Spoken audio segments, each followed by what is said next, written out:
శ్రీమాత్రే నమః. అందరికీ నమస్కారం అండి. ఈ 2025 సంవత్సరంలో దేవీ శరన్నవరాత్రుల్లో అమ్మవారు 7వ రోజు ఏ రూపంలో దర్శనమిస్తారు, ఈ రోజు అమ్మవారికి ఏ నైవేద్యాలు సమర్పించాలి, పుష్పాలతో పూజించాలి, పూజా ఫలితాలు, పూజా టైమింగ్స్ అన్నీ కూడా వీడియోలో క్లియర్ గా తెలుసుకుందామండి. అందుకని వీడియోని ఎక్కడ కూడా స్కిప్ చేయకుండా చివరి వరకు చూడండి. ఇక నవరాత్రి 7వ రోజైన ఆశ్వయుజ శుద్ధ షష్ఠి తిథి వివరాలు అయితే తెలుసుకుందామండి. 2025 సెప్టెంబర్ 28 ఆదివారం ఉదయం 10:24 వరకు షష్ఠి తిథి అయితే ఉంటుందండి. తదుపరి సప్తమి తిథి అయితే వస్తుంది. నవరాత్రి 7వ రోజు పూజను సెప్టెంబర్ 28 ఆదివారం రోజు అయితే నిర్వహించుకోవాలి. ఈ రోజు నక్షత్రం వచ్చేసి జ్యేష్ఠ. నవరాత్రి 7వ రోజైన ఆశ్వయుజ శుద్ధ షష్ఠి తిథి రోజు విజయవాడ కనకదుర్గమ్మ అమ్మవారు శ్రీ మహాచండీదేవి రూపంలో దర్శనమిస్తారు.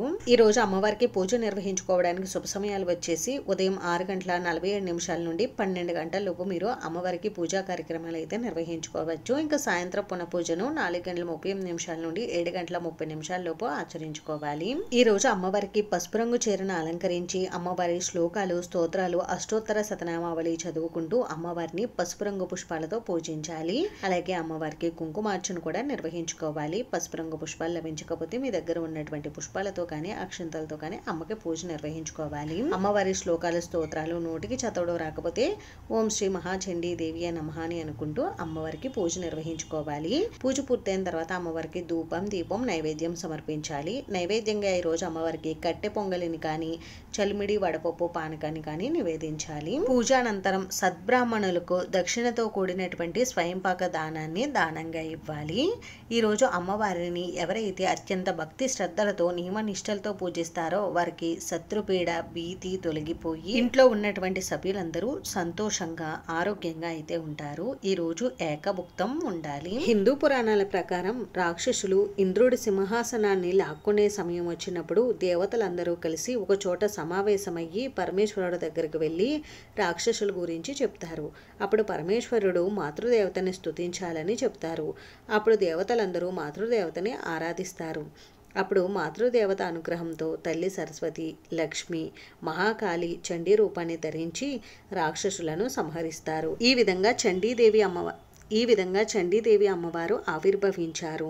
అమ్మవారు రాక్షసులను సంహరించిన తర్వాత హరిద్వార్ దగ్గర ఉన్నటువంటి నీల్ పర్వత శిఖరాలపై అమ్మ స్థిరపడిందని, ఈ దేవాలయం ప్రసిద్ధ శక్తిపీఠాల్లో ఒకటిగా ఉందని మనకి పురాణాలు అయితే చెప్తున్నాయి. చండీదేవి అమ్మవారు కాళికాదేవిని పోలి ఉంటుంది. అమ్మవారు ఎక్కువగా ఉగ్ర రూపంలో దర్శనమిస్తుంది. తను కొలిచే భక్తులకు ఒక్కొక్కసారి తను శాంత రూపంలో కూడా దర్శనమిస్తుంది. చండీదేవి శాంత రూపంగా ఉన్నప్పుడు ఉమా, గౌరీ, పార్వతి, హైమవతి, శతాక్షి, శాకాంబరీ దేవిగా, అన్నపూర్ణగా, జగన్మాతగా, భవానీగా దర్శనమిస్తుంది. అలాగే ఉగ్ర రూపంలో ఉన్నప్పుడు దుర్గా, కాళీ, శ్యామ, చండీ, చండిక, భైరవి, చిన్మస్త మొదలైన పేర్లతో ఈ అమ్మ పిలువబడుతుంది. సృష్టి జరగడానికి, వృద్ధి చెందడానికి, లయం కావడానికి కావలసిన శక్తి అంతా ఈ అమ్మలోనే ఉంటుంది.